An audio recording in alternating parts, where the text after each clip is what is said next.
Hi అండి, అందరికీ welcome back to Sonu చోట కుకింగ్స్ అండ్ బ్లాగ్స్. పెసరపప్పు దొండకాయ కూర. ఇలా పెసరపప్పు వేంపి దొండకాయ కానీ బీరకాయ కానీ వేసి వండితే చాలా సూపర్ టేస్ట్ ఉంటుంది. చపాతీలకు, పూరీలకు, రైస్లకు తినొచ్చు. ఈ ఫుల్ వీడియో స్కిప్ చేయకుండా చూడండి. నచ్చితే లైక్ చేయండి, సబ్స్క్రైబ్ చేసుకోండి. హాయ్ అండి అందరికీ. నేను ఇప్పుడు పెసరపప్పు దొండకాయ వండుతున్నాను. పెసరపప్పు ఒక గిలాసుడు పెసరపప్పు తీసుకొని అయితే వేంపాలి. మంచి బ్రౌన్ కలర్ వచ్చే వరకు సిమ్లో పెట్టుకొని అయితే వేంపాలి. హైలో పెట్టుకుంటే మాడిపోతుంది.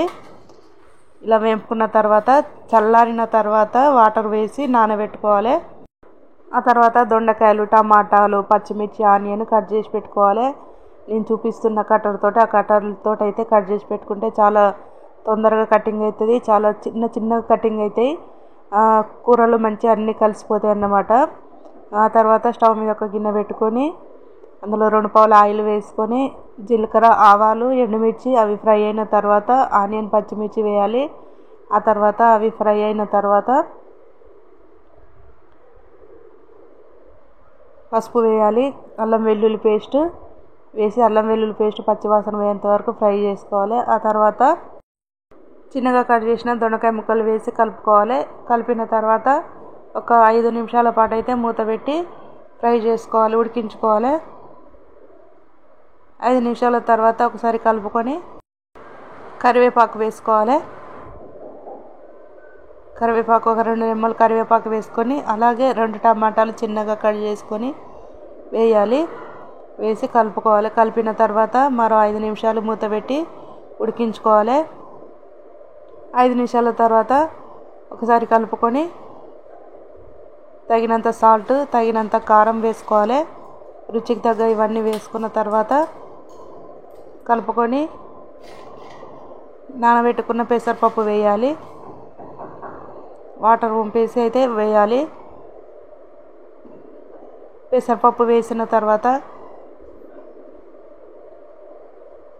ఈ దొండకాయలు, టమాటాలు మిశ్రమంలో ఈ మొత్తం పెసరపప్పును అయితే కలుపుకోవాలి.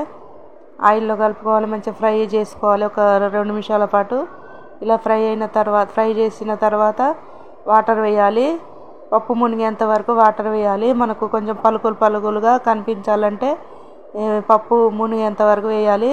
కొంచెం మెత్తగా కావాలంటే కొన్ని ఎక్కువ పోసుకోవచ్చు వాటరు. ఇలా వాటర్ వేసిన తర్వాత ఉడికించుకోవాలి. మధ్య మధ్యలో ఉడుకుతున్నప్పుడు ఒక 2 టైమ్స్ అయితే కలుపుకోవాలి. ఇప్పుడు కొత్తిమీర వేసుకోవాలి.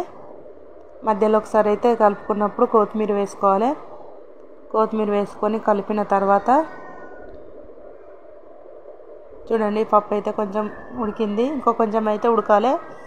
ఒక చెంచాడు ధనియాల పొడి వేసుకొని కలుపుకొని ఒక 2-3 మినిట్స్ అయితే మూత పెట్టుకొని ఉడికించుకోవాలి. అప్పటి వరకు వాటర్ కూడా ఇనికిపోతుంది.